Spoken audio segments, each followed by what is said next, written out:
Okay, welcome AP World History students to your Unit 2 study guide for your test. This test is a little bit different. It's got a lot of stems, so this. I'm going to give you some information, but it's really going to be dependent on how you interpret the stems and stuff. I'm going to try to help you a little bit here. So let's get into it. So let's take the first one here, the Xiongqiu. Those nomads out of Central Asia that border the Chinese dynasties and give them a lot of problems. Now, there's a lot of interaction between the two. Some of it's negative, and there is some trading that goes on between China and these so-called barbarians to the north. So make sure that you can identify them. On the test, it's going to be a passage, and you'll have to read the passage and answer it.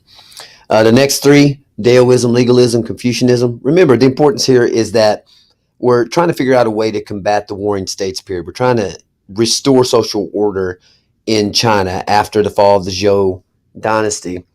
And these are three competing ideas. Daoism, of course, is the hippie one, flow like water, that you get ahead in life by not resisting. Everybody should follow the natural way, the Tao. So that's your highlights of Daoism. Legalism is the one that the Qin dynasty under Shi Huangdi adopts. And remember that the big point in legalism is that you punish people who don't do their job. You punish your enemies very brutally, but you do also reward people who do their job well. But they're going to put more emphasis on the punishment. They're not fans of Confucianism. They bury several hundred Confucius scholars alive. They don't want people educated to question. They want people who follow orders.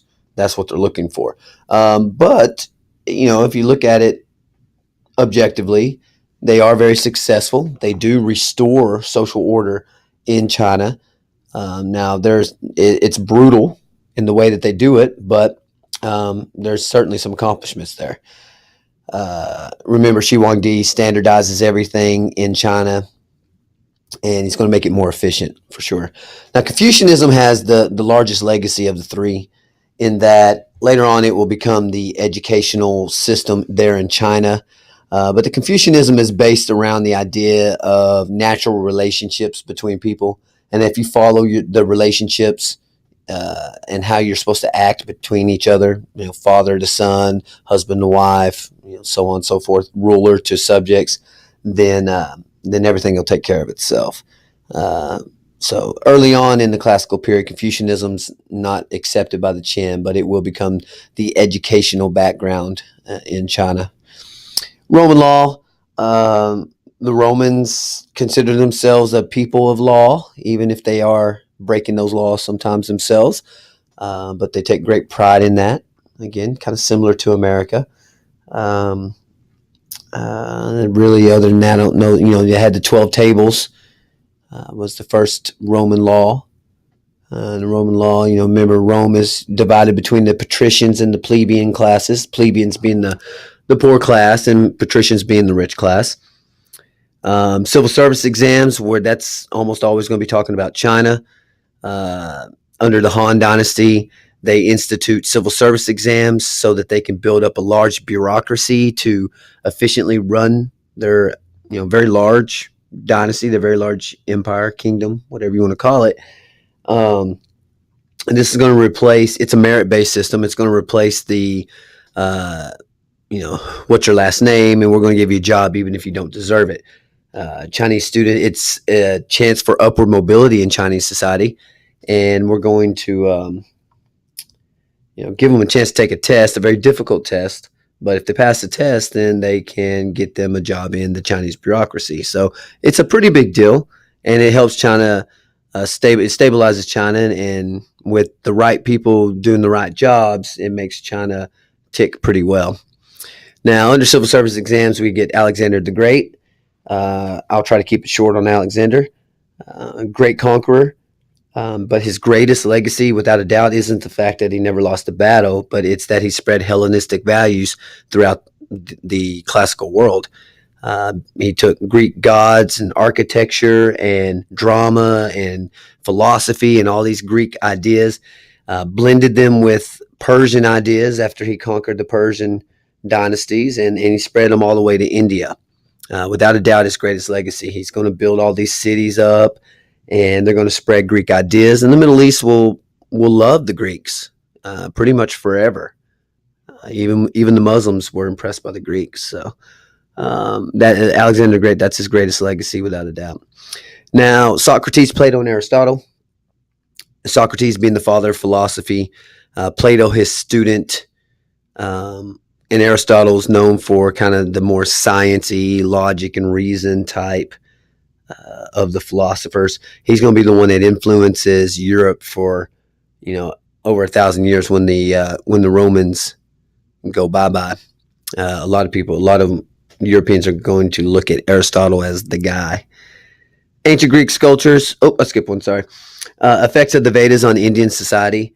The Vedic hymns really set forth kind of the foundation for Indian society. It sets the foundation for the caste system. It sets the foundation for the emergence of the religion of Hinduism. So it's an incredibly important time, probably for those two things more than anything else. Ancient Greek sculptures. Remember with the Greeks that they're all about idealism, more so than realism. They're enamored with grace and beauty, where the Romans are a little more utilitarian. The Greeks love, the idea of a man, the idea of a woman, and how they should look, even if it doesn't really reflect reality. What were some of the effects of the Warring States period back in China?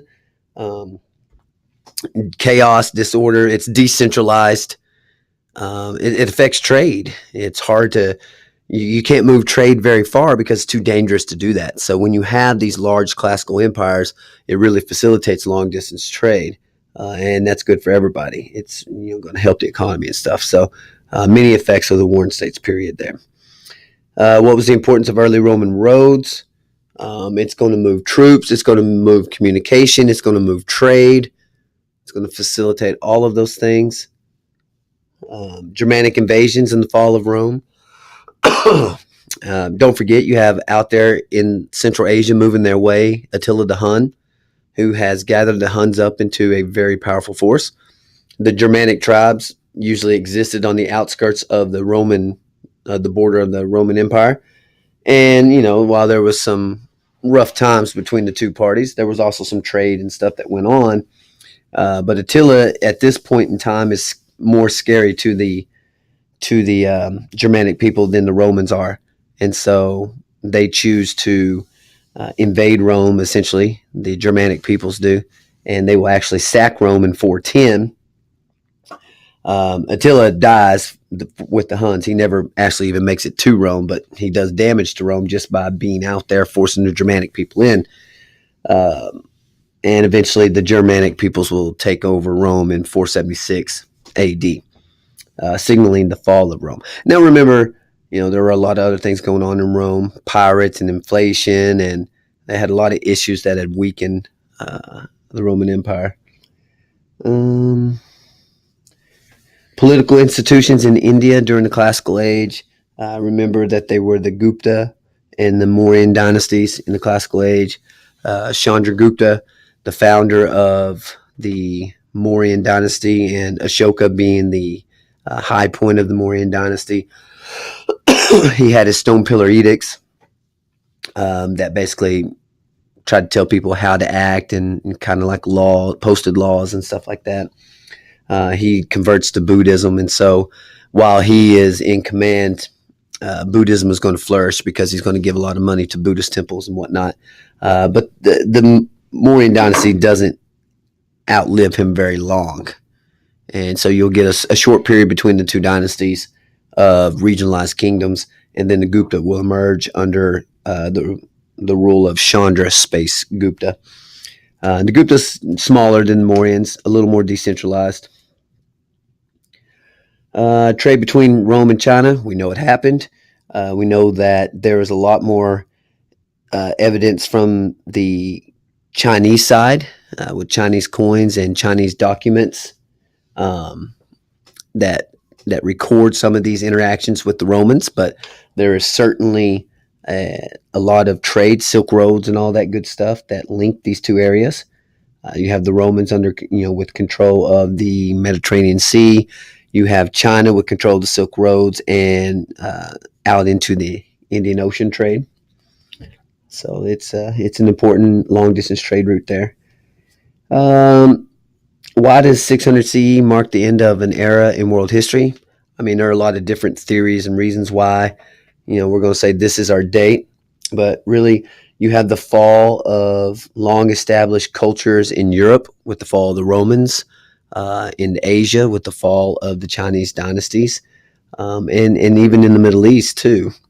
So, the post classical world in some regards is going to be a little bit smaller, but um, you know, it's going to pick up pretty soon and put out some huge empires themselves. Um, what else? Oh, the Achaemenid, Seleucid, Parthian, Sassanid dynasties. Those are the Persian dynasties. The Achaemenid dynasty is founded by Cyrus the Great, who's awesome. Remember, he sets this policy of religious tolerance. He is a conqueror. He's a fighter. Um, the high point of the dynasty, however, is probably under Darius the Great, who is a fantastic administrator. He divides their enormous empire up into the satraps, into the satrapies, with satraps, a governor being placed at the head of it. And a lot of people appreciated being part of the Persian Empire, but of course, not everybody, such as the Greeks, they were not fans. Eventually, Eventually, Alexander would come in and conquer the Achaemenid dynasty, and this would give rise to the Seleucid. Because after Napoleon died, remember, three generals fought for control of his empire, and Seleucus was the one that got control of the Persian part, and so it founded the Seleucid dynasty. But they're Greeks, they're foreigners. The people never really take to them, and they'll eventually be overthrown by the Parthians out of modern day Iran. But then they too will be overthrown by the Sassanids, who will be the last of the Persian dynasties before the oncoming of the spread of Islam. um, Roman architecture, very simple, beautiful, utilitarian in purpose, temples and things like that. Major trading centers along Silk Roads. You should be looking some of those up. What was the appeal of Buddhism? Uh, it's a religion of salvation. It's a religion that can take you to a higher place. That is very appealing. It breaks the caste system. So if you're in India and you belong to Buddhism, then there's no justification of the caste system. So that's very appealing. It's more appealing to women. They have spiritual equality under Buddhism. Land distribution problems in Rome and China. You simply have too much land in the hands of too few people. In Rome, they have the large latifundias, these plantations with slave labor, means that smaller farmers cannot compete with them. In China, you've got same situation where small farmers can't compete with these noblemen, Chinese noblemen out there that own too much land. There's just no really competing with them. So again, this test is going to be a little bit different. Your reading comprehension is going to be tested here. It isn't as simple as just knowing a right or wrong answer. You have to be able to, on some of these, get your answers from the stem itself. So please read carefully. But again, as always, the more you know as far as terminology and vocabulary and stuff, the better prepared you'll be to take any history exam. Okay, thanks, guys. Hopefully this helps you a little bit, and I hope that you're studying. Thanks.